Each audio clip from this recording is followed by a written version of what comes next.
Isa ka ba sa masugid na tagapakinig ng Sindak? Anong Sindak short story ang binabalik-balikan mo sa ating channel? Pakinggan sa ating playlist dito sa Sindak Short Stories Radio. Ikaw ay nakikinig sa Sindak Short Stories Radio.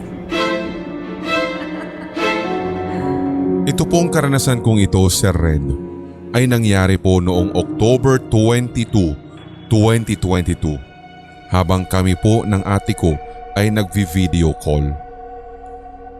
Galing po ako noon sa aking trabaho nang bigla po kasi siyang tumawag sa akin via messenger. So habang nag-uusap kami, meron pong batang biglang dumaan sa likuran ko. Kung tutuusin ay nakita ko yung bata sa screen ko at doon ay otomatiko akong nasindak. Pero hindi ko po inaalis sa sarili ko na baka namamalikmata lang ako o kung ano lang ang nakita ko sa screen dahil napakabilis niyang dumaan. Kinalma ko na lang ang sarili ko. Hanggang sa nanlamig na lamang ako nang sabihin ng aking ate na, "Uy, may kasama ka ba dyan? Kaninong anak yun?" Wala po talaga akong kasama sa bahay noon, Sir Red. Dahil una, ang husband ko ay kaaalis lamang papunta ng Australia. Sabi ko naman, "Ate, nakita mo rin ba yun?" At pagkatapos ay iginiit ko talaga na mag-isa lang ako sa bahay. Pero kinumpirma ng ate ko sa pamamagitan ng pag-screenshot na meron po talagang batang babae na kayumanggi ang balat, ubod ng itim ang buhok, ang naroroon sa aking likuran. Itong apartment na tinutuluyan kasi namin, Sir Red, ay nagawa noong 2018 pa lamang. Nung parehong taon ay nag-move din po kami dito at kung tutuusin, kami po yung mga unang tenants. Pero yung history po nung lote kung saan nakatayo ang bagong apartment na ito ay wala po kaming kaalam-alam. Baka kasi kung aalamin ko naman ay manghihilakbot ako sa malalamang katotohanan.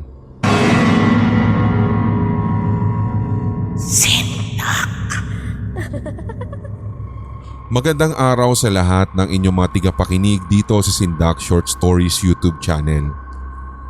Pagpasensya nyo na lang po ang aking write-up dahil una ay hindi po ako magaling magkwento. Basta't ang inilalagay ko lamang po ng mga salita dito ay siyang akin pong naiisip at dire-diretso ko na lamang po itong itinipe. Isang gabi noon nang nagkasiyahan kami at nag-iinuman.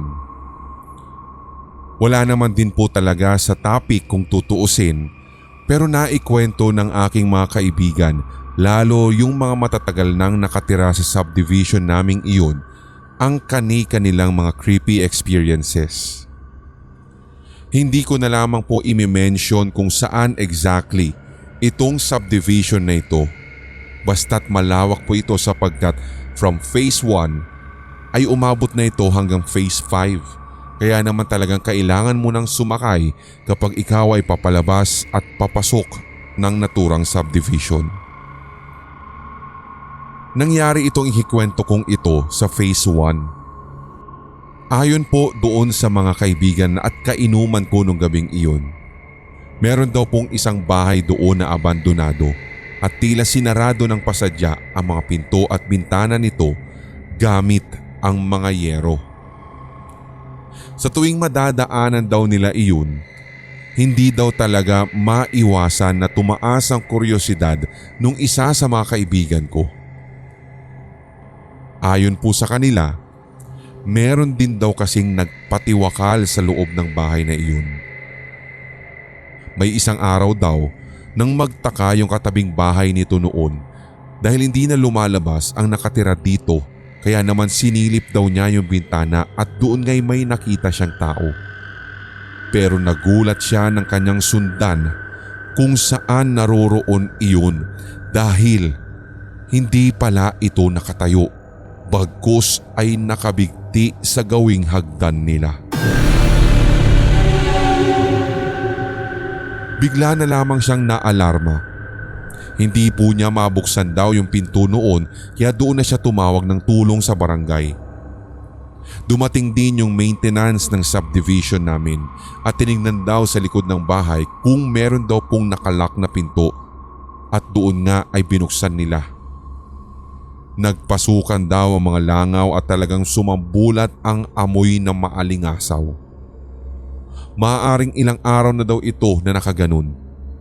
Iba na rin ang kulay ng balat nito nang ilabas siya sa mismong bahay.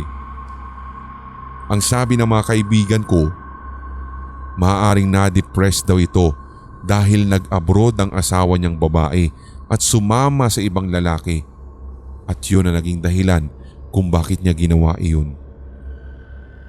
Matagal na rin daw pong abandonado yung bahay na iyon at walang halos bumibili kahit bangko na ang may-ari. Dahil sa kwento nilang iyon, mas lalo tuloy akong natakot na dumaan sa mismong harapan ng bahay at baka makita ko ang nakabitin nitong katawan sa isang bukas na bintana doon sa second floor. Hanggang ngayon kasi Sir Red, existing at nakatayo pa rin po yung bahay na iyon sa loob ng aming subdivision.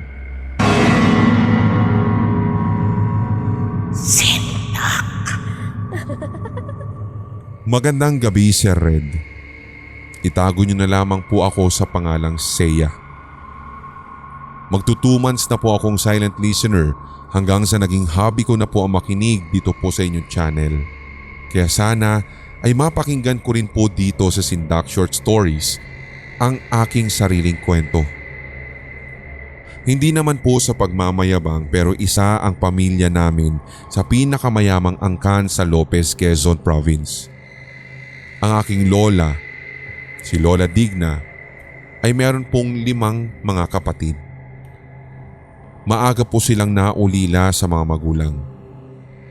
Ang kwento niya, since maaga daw po silang naulila, ang lola na po nila ang nag-alaga sa kanila simula nun. Bago pa nga daw po mamatay ang aking great-great-grandmother o yung lola ng aking lola. Legit daw talaga Sir Red na nakita nilang tumura ito ng perlas. Sabi pa nga ni Lola, kung meron na nga at uso na daw ang cellphone noon ay tiyak isa ito sa kanilang nilitratuhan. Since sila po ay medyo nang hilakbot dahil sa biglaang pagluwa ng perlas ng kanilang lola ay wala pong kahit sino man sa kanila ang sumalo. Hanggang sa bigla na lamang daw pong nag-evaporate ang perlas na iyon. Meron din pong kwento ang aking tatay na minsan daw po isang madaling araw nang siya ay bata pa. Nagpunta daw po siya sa kanilang banyo sa same na bahay na iyon upang siya ay umihi. Walang ano-ano. Bigla daw po siyang nakakita ng isang matanda na may mahabang buhok at nakatayo po sa labas ng bintana. Nakatitig daw ito sa kanya at sa sobrang takot niya ay napatakbo daw ito pabalik sa kanyang kwarto. Ayon din kay tatay, base sa mga napagkikwentuhan namin, isa daw ang bahay namin na iyon sa mga itinuturing na haunted house sa aming barangay.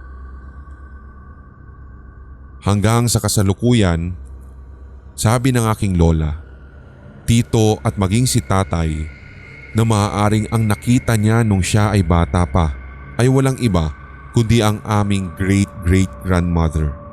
At isa ito sa mga dahilan kung bakit kinatatakutan ang aming ancestral house sa nabanggit kong lugar sa aming probinsya.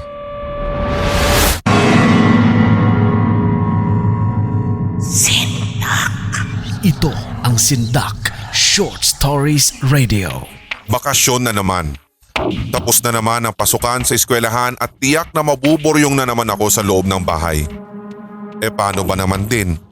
Hindi naman ako papayagang lumabas Lalong-lalo na't istrikto ang aking mga magulang.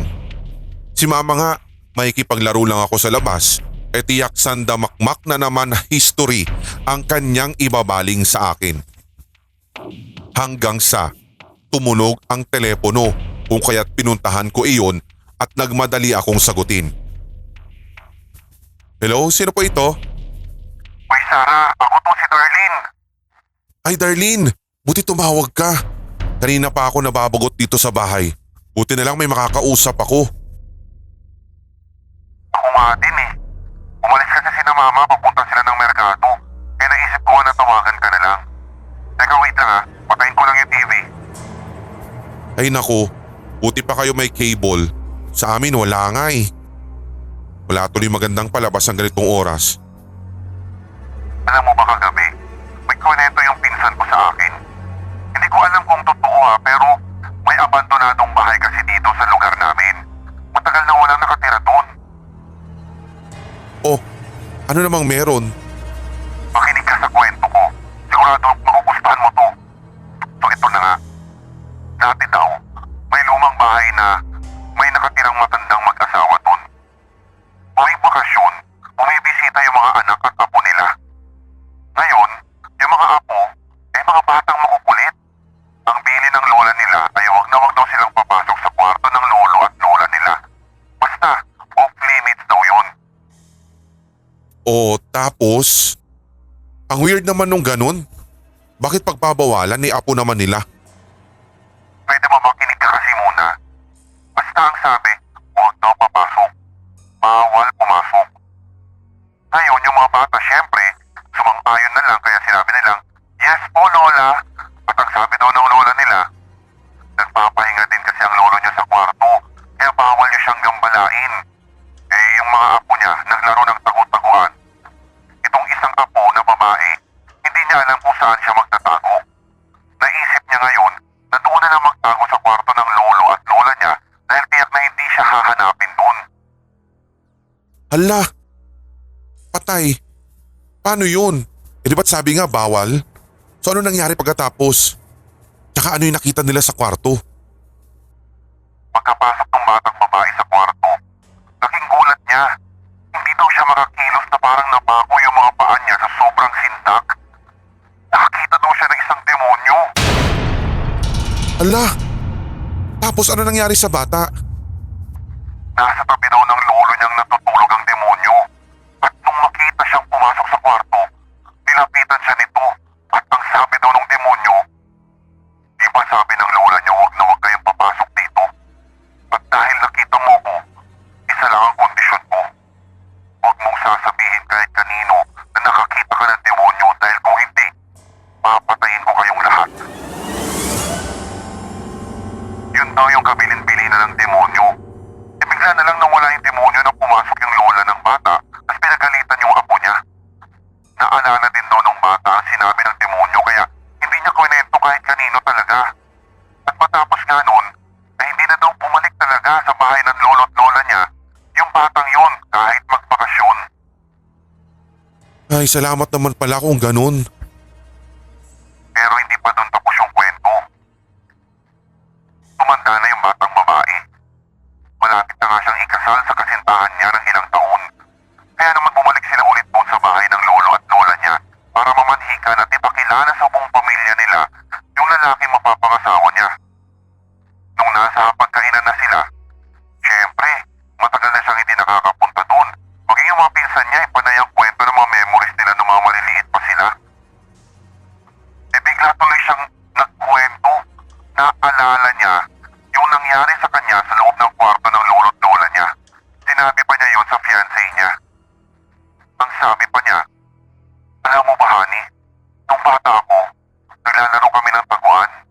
Kabilin-bilinan sa amin na bawal pumasok sa kwarto ng lolo at lola. Pero doon kasi ako nagtago eh. Pagpasok ko ng kwarto, may nakita akong demonyo na nakatayo sa gilid ng kama habang natutulog si lolo. Grabe talaga yung takot ko noon. Kaya nga simula noon hindi na ako umuwi dito ever since. Lumapit ang fiancé niya at bumulong sa tenga niya at ang sabi, di ba kabilin-bilinan ko sa'yo na huwag mong ikikwento na nakakita ka ng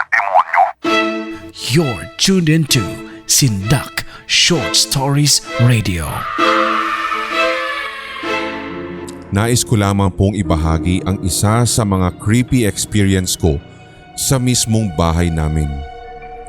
Sa bahay ng kinalakihan kong nanay.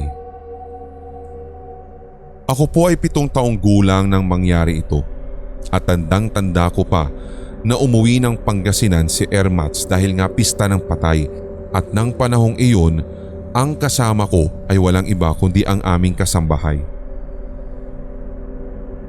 So sarado ang lahat ng ilaw sa bahay namin noon except sa kwarto ni Ermats kung saan nandun kami ng kasambahay at nanonood po ng Magandang Gabi Bayan. Medyo nakabukas po yung pinto sa kwarto at mula doon ay makikita mo talaga yung dining area. Legit po talaga, Sir Red. Hindi ko rin alam kung bakit kasi ako lumingon doon at may nakita po akong white lady. Dahan-dahan lamang po ang paglalakad nito hanggang sa tumagos po ito sa dingding ng dining area. Sa sobrang takot ko ay hindi po talaga ako nakapagsalita. Kahit isang sigaw man lang ay hindi ko nagawa. Hindi ko nga din po ma-explain kung bakit hindi ko matanggal o hindi ko po talaga natanggal yung tingin ko sa white lady na yun. Tila ba na magnet ng husto ang aking paningin at tiningnan ko talaga kung saan siya pupunta. Yung kasambahay namin noon ay kasalukuyang nagpaplantsa habang nanonood po ng TV. Ang alam ko ay pilit ko po siyang kinakawayan pero hindi niya ako napapansin. Hanggang sa bigla nga, napatingin siya sa akin at agad siyang tumungo sa kung saan ako nakaupo. Tinitingnan niya ako at nagtataka kung ano ang ginagawa ko at bakit daw ako kumakaway. Pero sinabi ko sa kanya na may nakita ako sa dining area. Ang sabi naman niya ay huwag ko daw siyang tatakutin pero bilang bahagi ng aking pagpapatotoo, sinabi ko na kanyang silipin dahil nakita ko talaga na tumagos ito sa dingding at patungo sa aming kusina. Pero pagsilip po niya, wala doon.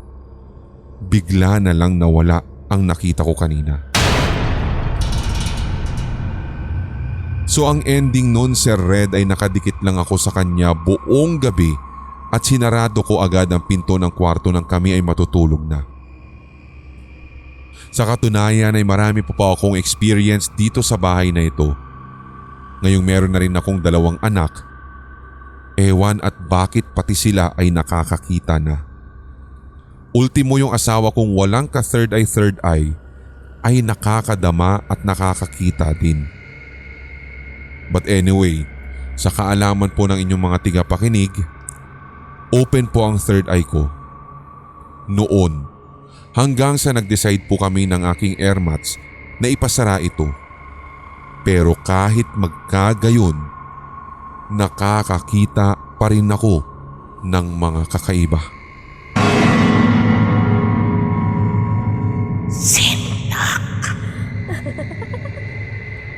Please hide my identity, Sir Red. Ang aking ibabahagi sa inyo ay nangyari nung ako ay grade 6 pa lamang. Nasa school po kami ng mga kaklase ko that time.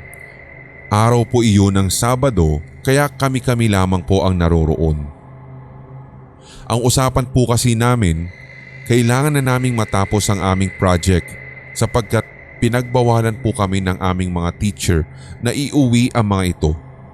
Kaya naisipan namin na magkakaklase na ituloy na lamang ito isang Sabado ng umaga.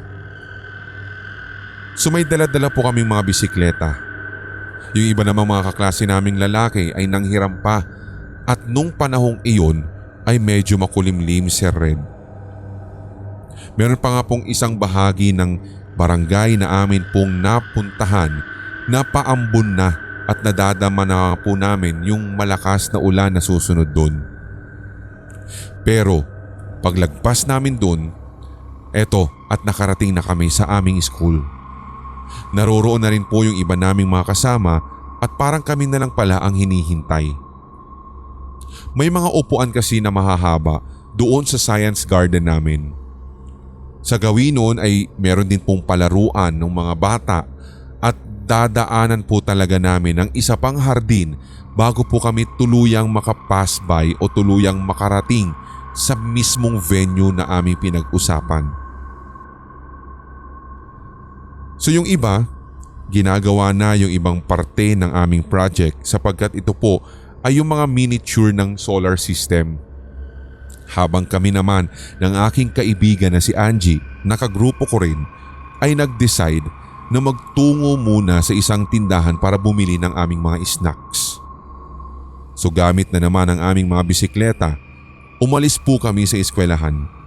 Pero bago pa po kami pumunta ng tindahan, napagkatuwaan po talaga namin na iliko yung bisikleta at libutin ang kabuuan ng aming eskwelahan.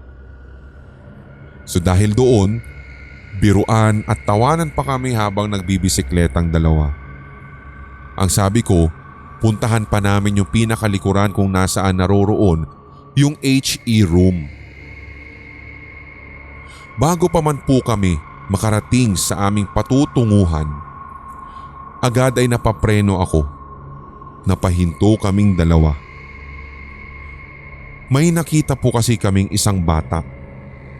Nakaupo po siya doon sa mismong hagdan ng aming HE room.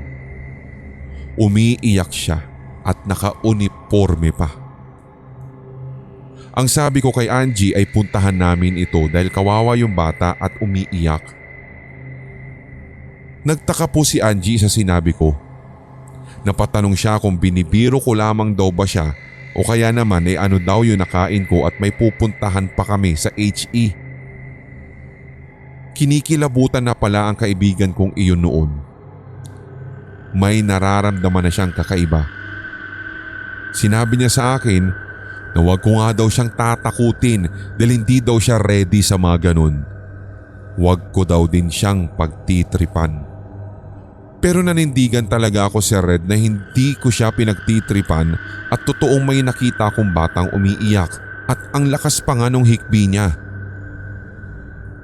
Doon nga ay agad-agad umalis si Angie at binilisan ng pagpedal sa kanyang bisikleta. Sinigawan ko siya at sa muling paglingon ko sa kinaroroonan at kinauupuan ng bata, doon na ako talaga natakot Sir Red dahil wala na yung nakita ko kanina. Agad-agad ay sumakay ako sa aking bisikleta at mabilis ding nagpedal hanggang sa makalabas kami ng eskwelahan. Doon nga'y pinalo pa nga ako ni Angie at sinabi niya na wag ko na daw uulitin iyon at feeling daw kasi niya ay aatakihin siya sa puso. Hindi daw magandang biro yung sinasabi ko sapagkat alam niya base sa kwento ng kanyang ate na meron talagang batang nagpapakita sa HE room.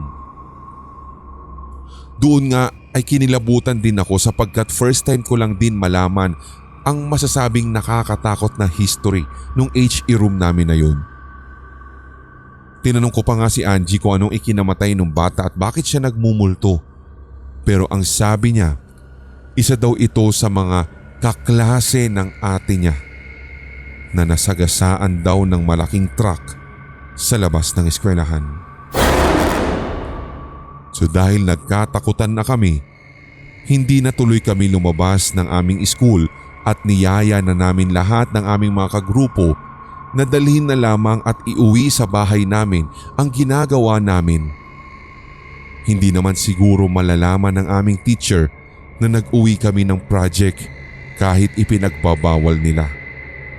Mas mainam na iyon Sir Red kesa ang nasa isipan ko ay nakafocus sa nakita kong multo dahil alam ko na wala naman akong third eye pero bakit nagpakita ito sa akin? Ito ang Sindak Short Stories Radio. Si Leticia ay isang mapagmahal na asawa sa kanyang mister na si Arnold.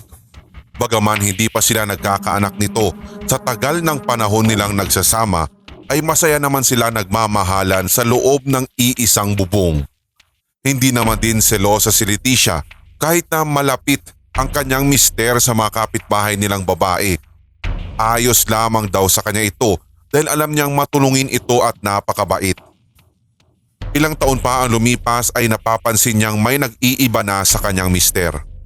Madalas na itong gabihin ng pag-uwi sa trabaho at laging sinasabi nito na pinag-o-overtime siya sa kanilang opisina.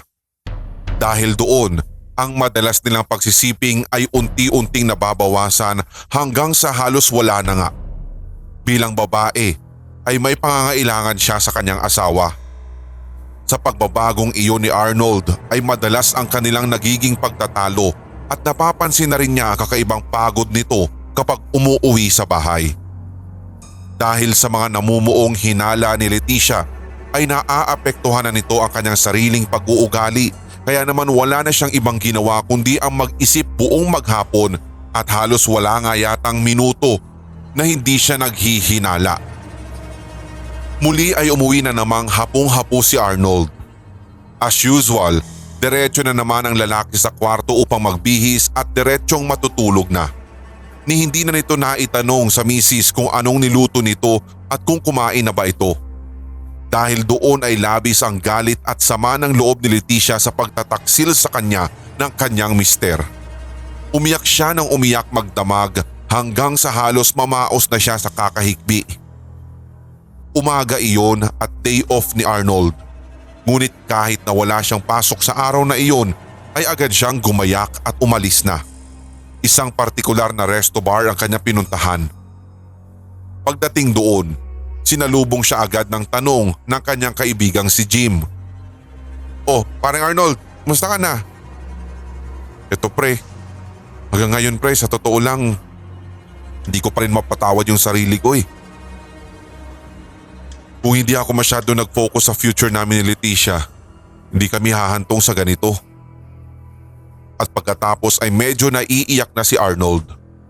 Lalaki siya at mahirap para sa kanya na ipakita sa iba ang tunay niyang nararamdaman. "Alam kong napakahirap ngayon ng nararamdaman mo pre, pero hindi naman tamang hanggang ngayon isisisihin mo ng sisisihin yung sarili mo. Hindi mo na mababago yung mga nangyari. Alam mo na sa sarili mo na para sa inyong dalawa lang ang ginagawa mo noon. Kaya talagang walang room dapat yung pagsisisi sa sarili mo. Move on ka na lang. Namimiss ka na nga namin eh. Namimiss namin yung dating Arnold na masayahin. Yung matulungin. Hindi ka na nga namin halos makita ngayon dahil sa nilulubog mo na yung sarili mo sa kakakayod. Para ano? Para hindi mo maisip si Leticia?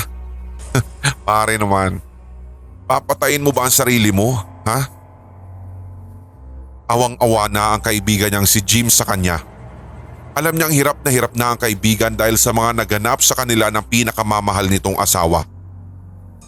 Pagdakay nagsalitang muli si Arnold. "Kung alam ko lang pare, na yun yung magiging dahilan ng pagpapakamatay ni Leticia. Di na sana ako nagpakalunod sa pagkayod. Di sana nandito pa rin yung asawa ko. Kung sana lang nagampanan ko yung pagiging asawa sa kanya. Marahil, hindi niya sana maiisipan na may iba ako. Hindi sana niya maiisip na may kulang sa kanya at sa ibang babae ko iyon natagpuan."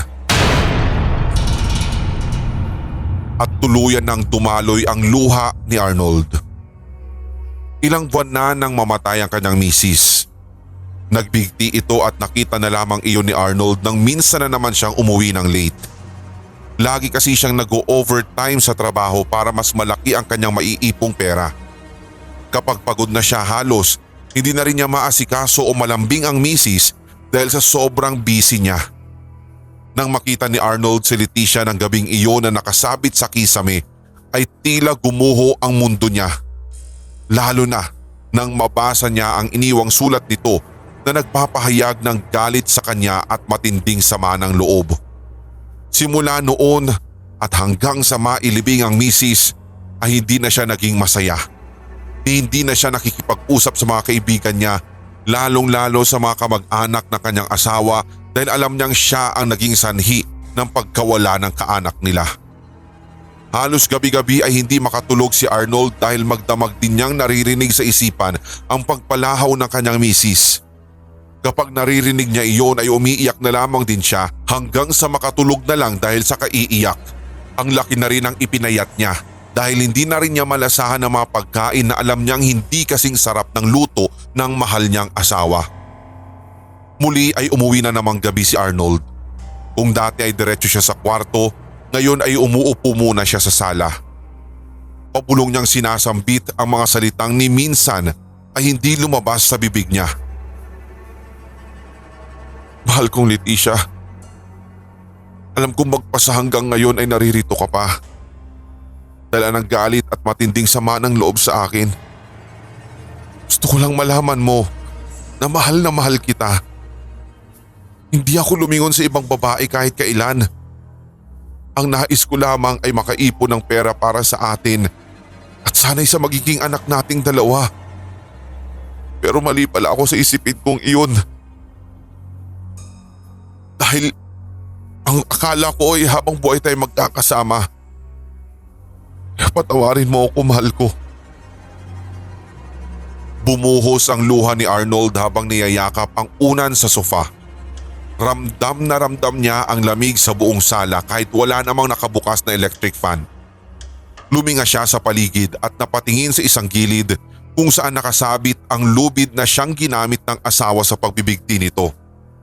Agad niya iyong itinali sa kaparehong posisyon kung saan iyon inilagay ni Leticia. Handa na siyang samahan ang asawang namayapa. Mahal na mahal kita. Kung ang pagsama sa iyo sa kawalan na magiging paraan para mapatawad mo ako at mapatawad ang sarili ko, heto, gagawin ko. At pagkasabi nun ay agad niyang sinipa ang upuan dahilan upang masakal na rin siya ng tuluyan. Nagluluha na ang kanyang mga mata at namumula nang biglang lumitaw ang pinakamamahal na asawa sa kanyang harapan at umiiyak ito at hinahaplos ang nahihirapan niyang muka. Mahal na mahal rin kita, asawa ko. Patawarin mo rin ako sa paghihinala ko sa iyo. Pagkasabi noon ay tuluyan na ring nawala ng hininga si Arnold at nandilim na ang kanyang paningin. Pagmulat niya ng mga mata ay nasa isang maliwanag na silid na siya. Iniisip kung nasa kabilang buhay na ba talaga siya at umiikot ang kanyang paningin at agad bumungad ang luhaang pamilya at mga kaibigan. Kabilang na rin ang mga kapamilya ng kanyang misis. Naguguluhan siya sa nangyayari. Bakit naririto sila imbes na ang asawa ang kasama niya? Kuya, bakit mo naman kami iniwan ha? Hindi mo ba alam na masakit sa amin yon? Hirap na nga kami tulungan ka nung nawala si Ate Leticia. Dahil ayaw mo kaming harapin. Pero salamat na lang. Nakita ka ni Kuya Jim at ni Kuya Pao na nakasabit. Paliwanag ng umiiyak na bunsong kapatid sa kanya. Nakayakap ito na tila ayaw na siyang pakawalan pa. Lahat sila ay nag-iiyakan at nag-aalala sa kanya. Iho, hindi ka namin sinisisi sa pagkawala ng anak namin. Huwag mong sayangin ang buhay at ang mga pinaghirapan mo dito. Hindi pagpapakamatay ang sagot sa problema natin. Huwag mo na sana iyong uulitin dahil walang kapatawaran ng ganong klaseng kasalanan. Alam namin na nagkamali ang anak namin. At uulitin ko sa iyo, wala kang naging kasalanan doon. Sabi ng tatay ni Leticia. Iyak na naman ang iyak si Arnold dahil sa mga nadinig. Nakaligtas pala talaga siya. Pero nakita niya pa ang mukha ng kanyang asawa bago siya mawala ng malay. Siguro nga'y tunay na napatawad na siya nito at hinayaan pa siyang mabuhay. Mabuhay nang hindi na kailangan sisihin ang kanyang sarili. Kinikilabutan ka na ba? Mas lalamunin ka ng hilakbot sa tuloy-tuloy na kwentuhan dito sa Sindak Short Stories Radio.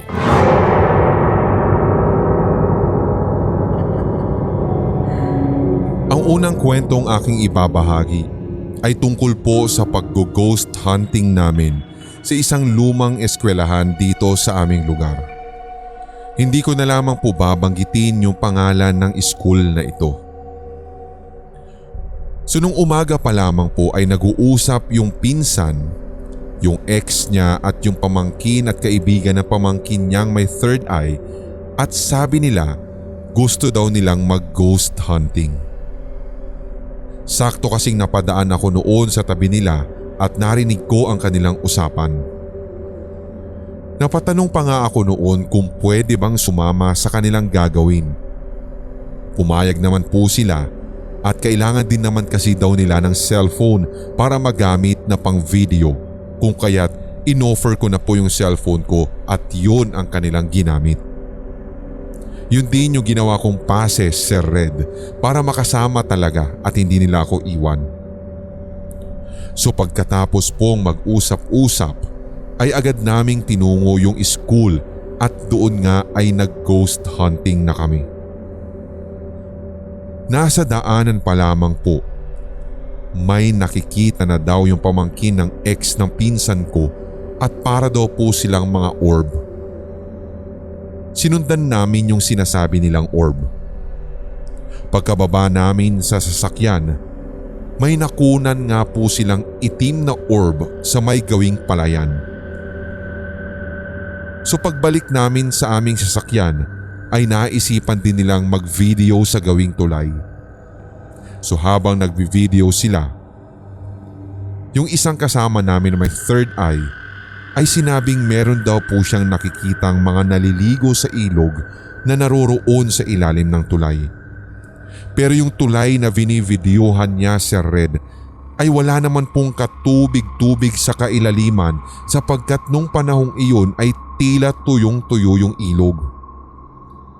Pagkatapos noon, nawirduhan talaga ako pero aaminin kong natakot din ako.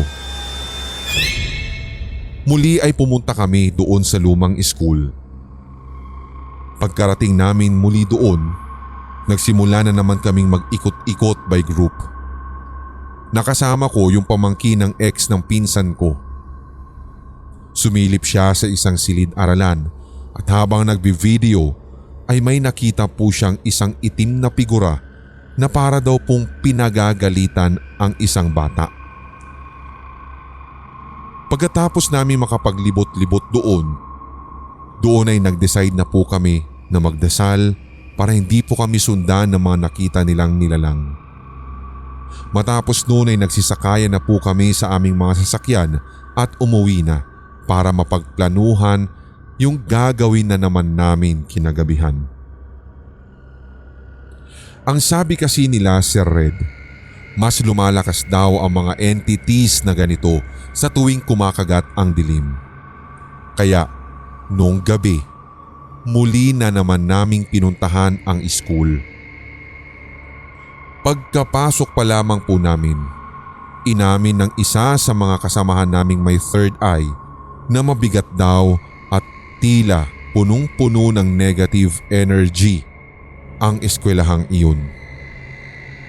Napadaan kami sa may flagpole noon at bigla na lamang po akong nanghina kaya nagpahuli po ako sa grupo. Makalipas ang ilang minuto noon, Sir Red, bigla pong may nagpakitang isang pari at wala po siyang ulo. Masasabi kong pari siya kung pagbabasehan ang nakita kong suot. May inaabot po ito na isang maliit at makapal na libro. Ewan kung bakit tila na magnet ako at kukunin ko na sana, subalit pagkabalik po ng mga kasamahan ko, agad ay hinawakan nila ako at tila baga inilayo sa iniaabot ng paring pugot. Saktong-sakto talaga na kukunin ko na, Sir Red, nang ako ay kanilang hawiin. So pagtingin ko muli sa flagpole, otomatikong nawala din yung paring pugot. Sa paglilibot namin ay marami din pong nadidinig yung dalawang kasamahan naming may third eye. Ang sabi nila, Galit na galit daw ang mga ito. Pinapaalis na kami ng mga ligaw na kaluluwang nakatira sa paaralan kaya napilitan na rin po kaming umalis agad. Hanggang sa mapadaanan naman kami sa tulay. May nakita pong babae, yung kasama naming may third eye at duguan daw ang mukha nito at animoy pinapara kami para makisakay. Base sa kwento nung kasama naming may third eye, may posibilidad na yung babaeng iyon ay pinatay daw sa may tulay. So pagsandal sa akin ng babaeng kasama naming may third eye sa balikat ko, ewan at bigla ko rin po talagang nakita si Red, yung babaeng duguan ang muka. Pagdating namin sa bahay, agad ay sinabihan kami ng mga lalaking kasama namin na dapat maihatid daw namin yung babaeng duguan ang muka sa gawing tulay para hindi rin po kami gambalain. Dapat din daw sabay na mapatay yung kandila na itinirik namin sa bahay ng pinsan ko at yung kandilang itinirik namin sa gawing tulay. So pagdating namin sa tulay, ganun na nga ang ginawa namin. Nagtirik ng mga kandila at nag-alay pa ng dasal. Tumawag yung kasama namin na may third eye na pinsan ko para ihipan na nga yung itinirik na kandila at nang sa ganun ay maisabay sa itinirik niya sa aming bahay.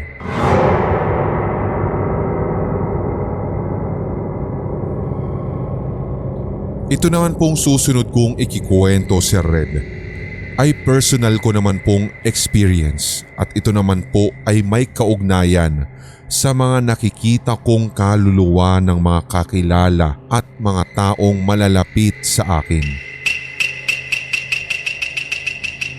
Noong nakomatos po ng ilang araw yung biyenan kong babae, paglabas ko sa aming kwarto, doon nga'y parang nakita ko po siyang nakaupo sa palagi po niya't paboritong pwesto sa kanilang kwarto at namataan ko pang naglalaro siya ng cellphone. Hindi ko po ikwento sa iba yung nakita kong ito, Sir Red, sapagkat baka isipin nila o mabara lamang ako ng ilang mga hindi naniniwala at sasabing imagination ko lamang ang nakita ko. Pagkalipas ng ilang araw ay tumawag po ang ospital kung saan po nakakonfine yung biyenan kong babae at doon nga'y sinabi, Sir Red, na pumanaw po ito. Makaraan po ang ilang buwan hanggang sa ilang taon. Yung sumunod po na kaluluwa na nagpakita sa akin ay yung isang utility worker sa palengke kung saan naroroon ang aming tindahan. Ang senaryo po, isang madaling araw habang nagbubukas ako ng tindahan namin, nakita ko po talaga yung isang utility at naglilinis siya sa paligid ng palengke at naka-uniforme pa. Umaga na nang dumating yung babaeng katrabaho ng utility na nakita ko. Hanggang sa tinanong ko po sa kanya kung magaling na ba siya. At nagulat na lamang po ako sa isinagot niya na matagal na daw po siyang bedridden. Namamaga daw kasi ang kanyang mga paa kaya iyon ang naging dahilan kung bakit hindi daw po siya nakakapaglakad. Hanggang sa kinabukasan, Sir Red, nabalitaan ko na lang sa pamamagitan ng mga nasagap ng katrabaho ko na namatay na po itong utility na ito.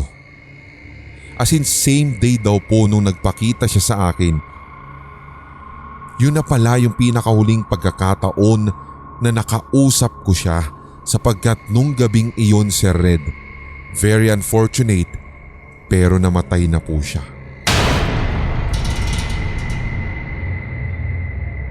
Ito naman pong pangyayaring ito, Sir Red, ay nangyari nung second year college na ako and that was 2014 at tamang-tamang second sem na. Nagkaklase po kami noon nang bigla kasing maisipan ng isa kong tropa na mag-video sa loob ng classroom namin. Habang nagvi-video po siya, agad ay itinigil niya ito at sinabi may nakunan daw siyang isang bata na nakaupo sa bakanting upuan sa pagitan namin ng kaklase namin. So pagkatapos ng klase, agad niyang ipinakita sa amin yung video bilang ebidensya. Yung batang sinasabi kong iyon, Sir Red, ay nakaupo mismo sa pagitan namin ng isa ko pang kaklase. Makikita po yung videong ito doon sa aking ibinahagi sa inyong link at sana ay maisama din po dito. Maaari ninyong mapakinggan ang ilan sa mga piling kwento mula sa Hilakbot TV at Sindak Short Stories YouTube channel sa ating podcast. I-search lang ang Hilakbot TV's Pinoy Horror Stories sa podcast. Mapapakinggan rin sa Spotify, Anchor, Apple Podcast, Breaker, Google Podcast, Overcast, Podbean, Castbox, Stitcher at iba pang podcast platform. Maraming salamat mga kasindak! Ikaw ay nakikinig sa Sindak Short Stories Radio. Sarap na sarap sa pagkain ng ikawalong slice ng pizza si Sunny habang mag-isa itong nanonood ng telebisyon sa madilim nitong basement. Marami ring mga pagkain na nakakalat sa paligid nito at karamihan doon ay mga hindi masusustansyang pagkain. Sa katunayan ay wala nga siyang pakialam kung hindi iyon masustansya. Basta ang importante sa kanya, masasarap ito at paboritong-paborito niya. Alam din niyang mauubos na lahat ang mga pagkaing iyon, kaya para sa kanya, kulang pa nga ang lahat ng iyon. Lamon siya ng lamon habang nanonood ito ng paborito nitong palabas. Napatigil na lamang siya sa paglamon na biglang kumirot ang dibdib niya. Bigla siyang napahawak dito at marahang sinuntok-suntok pa ito. Patuloy niyang ginagawa iyon hanggang sa mawala ang pagkirot nito. Ipinagpatuloy niya ang panonood at pagkain hanggang sa tuluyan niyang matapos ang palabas at bago siya tuluyang pumunta sa kanyang kwarto para matulog. Kinabukasan, habang naghahanda si Sunny ng sariling umagahan sabay ng panonood ng telebisyon, ay hindi niya naiwasang mapako ang tingin sa telebisyon nang ipakita nito ang isang commercial. Commercial kasi ito na nagsesiksihang mga babae na nag-workout. Magsisimula na sana siyang kumain nun, pero nung makita niya iyon ay hindi niya talaga napigilang mainggit sa mga sexing babae. Napatingin na lamang siya sa mga pagkaing nakalatag sa lamesa. Para tuloy siyang inurungan ng gutom habang pinagmamasdan ang mga pagkaing iyon. Hindi nga niya alam kung kakain pa ba siya o ano, pero dahil sa parang nawala na siya ng gana, ay iniwan na lamang niya ang lahat ng mga pagkaing iyon sa lamesa. Pumunta muli siya sa harap ng full-length mirror para pagmasdan ng kanyang katawan. Napabuga na lamang siya ng hangin nang makita ang malaki nitong tiyan. Para tuloy siyang buntis kung tignan.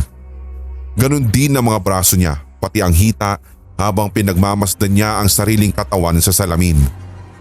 Naisip na naman niya bigla ang mga sexing babaeng napanood niya sa commercial. Ay, siguro kailangan ko na talaga mag-diet. Sabi niya habang hinihimas-himas pa ang bilugan niyang tiyan. Simula nung araw na iyon ay nagsimula ng mag-exercise si Sunny. Nagsimula siya sa mga basics katulad ng jogging, stretching at iba pa. Ginagawa niya iyon araw-araw at pagkatapos ng kanyang exercise ay sinusukat niya ang kanyang bewang gamit ang tape measure. Patuloy siya sa pag-eehersisyo mula basics hanggang sa pinakamahirap at challenging na. Nagtataka din si Sunny kung bakit hindi na siya masyadong nagugutom at hindi na kumakain ng marami katulad ng kanyang nakasanayan. Pero sa kabilang banda ay natutuwa siya at mas lalo siyang nasasabik makuha ang kung anong resulta sa lahat ng kanyang ginagawa. Dahil nga sa talagang sineryoso niya ang pag-e-exercise ay tuluyan na nga niyang nakasanayan o naging routine ang naturang gawi. Yung tipong hindi dapat matapos ang isang araw nang wala siyang exercise. Dumating nga ang araw na walang pagsidla ng tuwa si Sunny. Nakangiti siya habang pinagmamasdan ang kanyang magandang katawan na kanya namang pinaghirapan. Parang kailan lang ay puro taba at bilugan pa ang kanyang tiyan na konti lang ay magmumukha na talaga siyang melon. Pero ngayon ay tila mas tumaas na ang kanyang self-confidence dahil meron na rin siyang sexing katawan. Hindi na rin siya maiinggit sa mga nagseseksihang mga babae na napapanood niya palagi sa commercial. Hindi na rin siya matutukso at mahuhusgahan ng mga tao. Dahil nga ang Sunny noon ay wala na at ito na nga ang makabagong Sunny. Tuwang-tuwa pa nga siya sa pagsabing siya na ang Sunny 2.0. Siya na rin ang pupurihin at kamamanghaan ng mga tao. Dahil sa sobrang kasiyahan na nadarama, hindi niya namalayang napatagal na pala siya sa pagtingin sa salaming iyon. Nakalimutan na rin niya na may kukunin pala siyang dumbbell sa basement. Binigyan muna niya ng huling tingin ng sarili sa salamin bago tuluyang naglakad pababa sa basement. Nang mabuksan niya ang pintuan ng basement ay bigla siyang nakaramdam ng kaba sa hindi niya malamang dahilan na agad naman niyang iwinaglit. Dahan-dahan siyang naglakad papaibaba at unti-unti nga din niyang naririnig ang ingay na nililikha ng telebisyon. Nagtaka siya dahil hindi naman niya binuksan iyon at nung huling gamit niya ay pinatay niya lahat. Nang makababa nga siya ng tuluyan ay nakita niya kaagad na bakit nakabukas ang telebisyon sa basement. Nakakalat pa sa paligid nito ang mga pinagkainan niya na nakalimutan pa niyang ligpitin. Bumuntong hininga muna siya bago niya naisipang ligpitin ang lahat ng basura at bago tuluyang kunin ang kanyang pakay na dumbbells. Naglakad muna siya sa nakabukas na TV at pinatay iyon bago siya humarap ulit. Subalit, bigla na lamang siyang natakot at nagulat nang may makitang nakahandusay sa sofa. Nanginginig siya sa takot habang nakayakap sa sarili at hindi siya makapaniwala sa nakikita. Sinampal-sampal pa nga niya ang sarili kung totoo ang nakikita ng mga mata niya hanggang sa makumpirma nga niya ito dahil ang taong nakahandusay ay walang iba kundi siya. Nung akala niyang simpleng kirot sa dibdib na naramdaman niya noon ay hindi lang pala basta-basta kirot. Dahil nung mga oras na iyon ay na-heart attack na pala siya at doon ay namatay pa't nakadilat ang mga mata. Nanginginig pa rin si Sunny habang nilalapitan ang sariling katawan at hinahawakan ito ng pilit.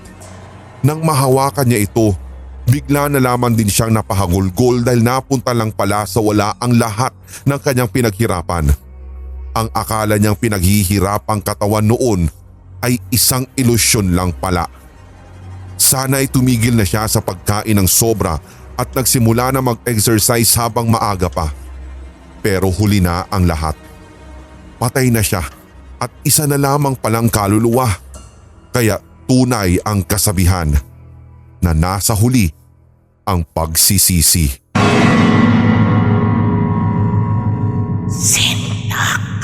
Ito ang Sindak Short Stories Radio. Isa po ako sa mga bagong tiga-subaybay ninyo at naging gawi ko na rin po ang makinig ng mga kwento ninyo mula sa podcast hanggang dito sa inyong YouTube channel. Please hide my identity. Ang mga sumusunod pong kwento ay hango sa totoong buhay at naibahagi ko na rin po sa ibang mga group sa Facebook na kung saan nagtatampok ng mga kwentong katatakutan at nais ko rin pong ibahagi sa inyo ngayon, Sir Red. Ito pong karanasan kong ito ay isang pangyayari na naganap po sa probinsya ng papa ko na matatagpuan sa Bicol. Ilang months din po akong nag-stay doon kasi wala din pong pasok at sakto talagang bakasyon. At dahil sobrang laya ng aking oras noon, talagang iginugol ko po ito sa paggagala at pagkilala sa ilang mga tao na tiga roon. Hanggang sa makilala ko po ang isang lalaki na tawagin na lamang po natin sa pangalang Ezekiel. To cut the story short, naging kami po ni Ezekiel. During those times na magkasama kami, napapansin ko na palagian po siyang nagkakaroon ng mga suicidal thoughts. Katulad halimbawa ng, pag iniwan mo ko, magpapakamatay ako. Bahala ka, palagi naman akong iniiwan eh. Kung mamamatay ako, gusto ko sa bangungot para hindi masakit. At ang tumatak din sa lahat ng sinabi niyang iyon ay ang, palagi na lang akong sinasaktan ng mga babae. Gusto ko na lang mawala. Palagi ko po talagang nadidinig yung mga ganitong klaseng mga salita sa kanya nung time na kami pa. Minsan siya pa nga po yung nag-o-open ng mga topic tungkol sa ganito. Since ako naman, gusto ko naman maging brighter side o maging positive yung thoughts niya, ginagawa ko po ang lahat para i-motivate siya at nang sa ganun ay lumaban siya. Katagalan ay umuwi na rin ako ng Maynila kaya ang naging setup po namin ay LDR. At since mga bata pa nga kami nung time na iyon, hindi rin po nag-survive yung relationship namin.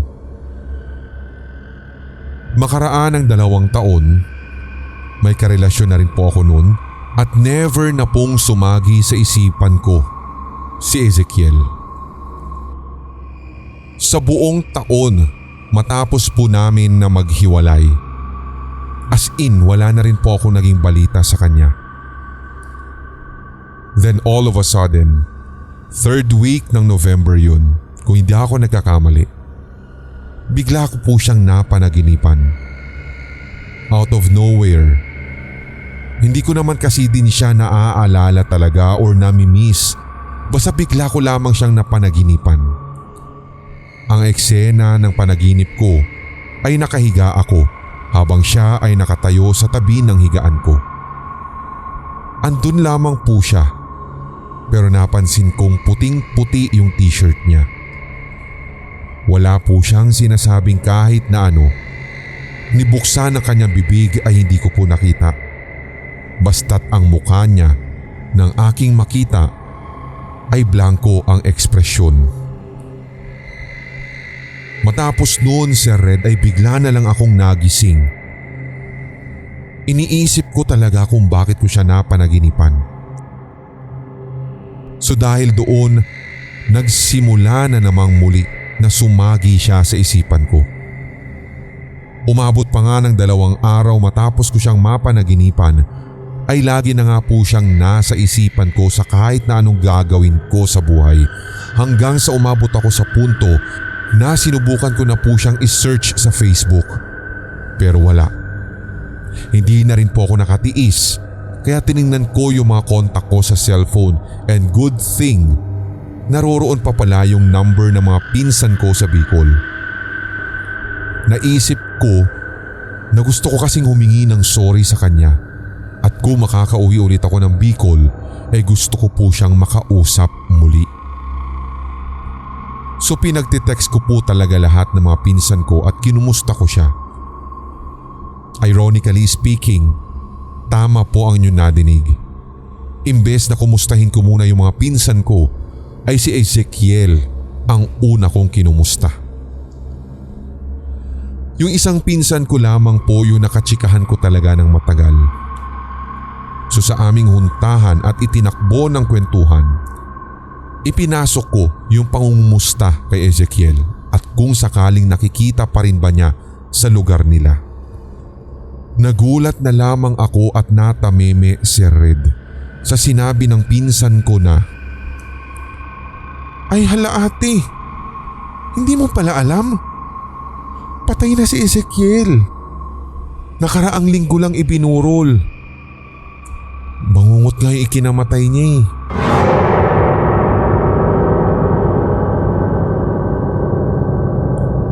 Nagulantang talaga ako kasi yung pangungumusta ko out of curiosity lang kung kumusta na talaga siya, kung anong balita sa kanya. Never sumagi sa isip ko na wala na siya, napatay na siya. Kaya sinabi ko talaga sa pinsan ko na napanaginipan ko si Ezekiel, kaya tinext ko siya para makibalita. Without any knowledge na wala na pala siya. Siyempre aaminin ko naman, Sir Red, na nalungkot talaga ako sa nalaman ko. Very sudden at hindi talaga inaasahan. Wala din po kasi kaming closure nun. Hindi man lang ako nakapag-sorry sa kanya o kaya ay nakausap man lang kahit isang kumusta. Simula kasi nang umalis ako ng Bicol at nagkaroon ng kaunting oras para sa aming LDR, hindi na rin kasi siya nagparamdam muli. Hindi ko rin akalain na yun na rin pala ang una at huli.